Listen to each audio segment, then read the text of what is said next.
No president has ever shown less interest in the actual job of the presidency than Donald Trump, who, according to all available evidence, spends more time tweeting and playing golf than he does trying to pass legislation or manage American interest in the world's most difficult hotspots like North Korea, that just in effect murdered one of our citizens on President Trump's watch, and Iraq, Afghanistan, and Syria, where the president has apparently abdicated presidential decision-making and left day-to-day operations to military commanders.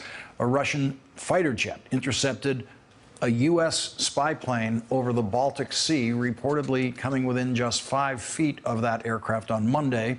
That incident happened on the same day the Russian Defense Ministry threatened to treat any American planes fighting ISIS in Syria as targets if they fly west of the Euphrates River. There was no response whatsoever from the President of the United States on that threat from the Russian Defense Ministry. Earlier today, an American fighter jet shot down an Iranian-made armed drone that was headed in the direction of American troops in southern Syria.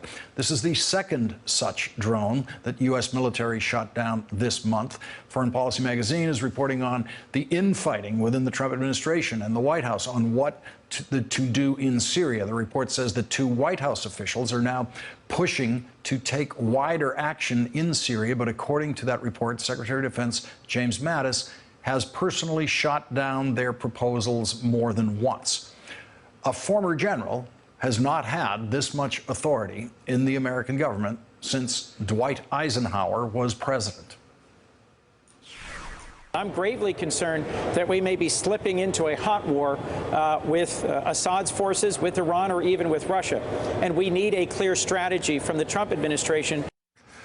That was Senator Chris Coons of the Senate Foreign Relations Committee speaking today on Capitol Hill. Joining us now, Jeremy Bash, MSNBC national security analyst and a former chief of staff to Leon Panetta when he was the director of the CIA and Secretary of Defense at the Defense Department. Jeremy, what happens if the president simply says, you guys are in charge, defense secretary, everybody else concerned with our assets in Syria, Afghanistan, Iraq, it's up to you. You don't have to check with me, make any decisions you want.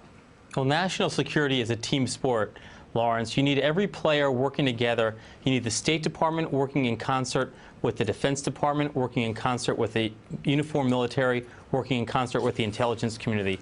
And it should all be put together by the National Security Advisor, reporting up to the president as the commander-in-chief. So when every player doesn't work with each other, then there's a recipe for miscommunication and ultimately failure. And I would say, Lawrence, that there has never been a time more tense than this in the skies over Syria. Let's just focus on what happened. The Russians have essentially declared a no-fly zone. That was going to be our strategy, to deny Assad's forces, to deny the Russians the ability to attack our forces on the ground and those we're supporting in the campaign against ISIS. Instead, what they basically said is, you Americans, you have to keep your planes grounded west of the Euphrates. And it's really unclear at this hour, Lawrence, whether or not the president is going to stand for it. To this minute, we have heard nothing from the president about this problem. Well,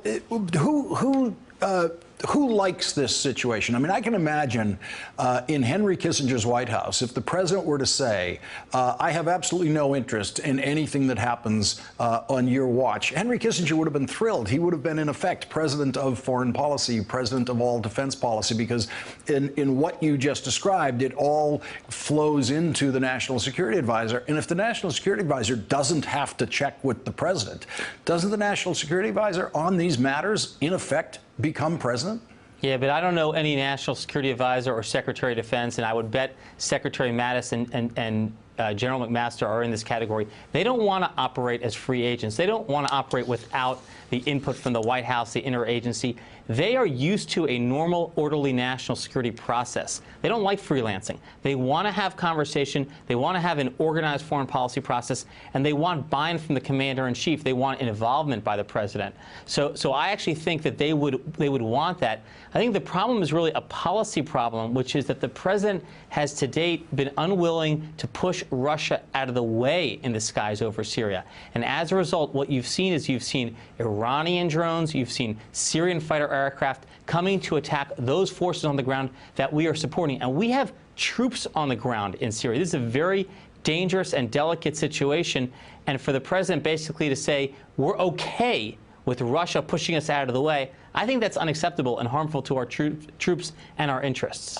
And we know when, according to reporting after the fact, that when we used the big bomb in Afghanistan that had never been used before, the president had pre-delegated the authority to make that decision without checking with him.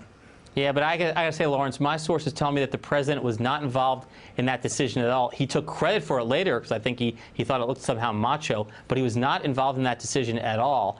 Likewise, he was not involved in the decision at all to shoot down the Syrian aircraft, the Su-22 fighter that shot at the Syrian defense forces on the ground. The president wasn't involved in that at all. That was a decision made by the commander in the field, ultimately the Central Command Commander, General Votel, and ultimately the Secretary of Defense.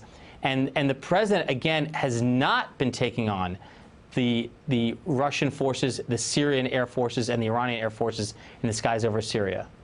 Jeremy, how would it have changed your job at the Defense Department, working for the Secretary of Defense, if you were sitting there waiting for presidential decisions that simply were not coming? That would have been unacceptable. I mean, time matters.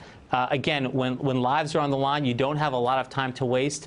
Some of this authority should be pre-delegated. The rules of engagement should be set forth to the Secretary of Defense and to the commanders on the ground. And then if there are any adjustments to make, you take that back to the National Security Council, have conversation in that interagency group, and ultimately take things to the president. If the president is not involved, or more specifically, if the president is unwilling to take the fight to Russia in the skies over Syria, again, that is a very dangerous situation. Jeremy Bash, thank you for sharing your expertise and experience with us again tonight. Really appreciate it. Thanks, Lawrence. Hey there, I'm Chris Hayes from MSNBC. Thanks for watching MSNBC on YouTube. If you want to keep up to date with the videos we're putting out, you can click subscribe just below me, or click over on this list to see lots of other great videos.